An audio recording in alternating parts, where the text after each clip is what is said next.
Hi everyone! వీడొచ్చాడంటే మామూలుగా ఉండదురా బాబు! అని మీకు ఎలాంటి సిట్యుయేషన్స్‌లో అనిపిస్తదో నాకైతే కామెంట్ చేయండి. ఇంట్లో పిల్లలున్న ప్రతి తల్లి ఇలాగే అనుకుంటదనమాట. మొత్తం నీట్‌గా సర్దిన తర్వాత మళ్ళీ వస్తారు కదా! వచ్చి మళ్ళీ మొత్తం గబ్బు చేసి ఎళ్ళిపోతారు. మళ్ళీ అది మనం క్లీన్ చేసుకోవడం, మళ్ళీ ఇదంతా యాజ్ యూజువలే. కానీ ఒక్కొక్కసారి ఏంటంటే చికాకొస్తదనమాట. కాబట్టి మనం పిల్లలకి ఇప్పటి నుంచే చిన్నప్పటి నుంచే అన్నీ అలవాటు చేసి తీసిన దగ్గర పెట్టండి అనైతే చెప్పడం మాత్రం మర్చిపోవద్దు. అలాగే నా నైట్ రొటీన్ ఎలా ఉంటది అన్నది ఒక లాంగ్ వీడియో అయితే అప్లోడ్ చేశాను. డిస్క్రిప్షన్ బాక్స్‌లో లింక్ ఇస్తా. ఒకవేళ ఎవరికైనా ఇంట్రెస్ట్ ఉంటే గనక చూడండి. ఇలా చేసుకుంటే మార్నింగ్‌కి చాలా ఫ్రీ అవ్వచ్చు. అలాగే కొంచెం లేట్‌గా లేసినా కూడా పనులన్నీ ఈజీగా అయిపోతాయన్నమాట. ఒకవేళ వీడియో నచ్చితే గనక లైక్ చేయండి.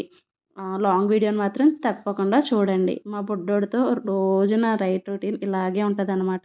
అయినా వాళ్ళు అల్లరి చేస్తేనే కదా మనకి enjoyment. Please like, share, subscribe.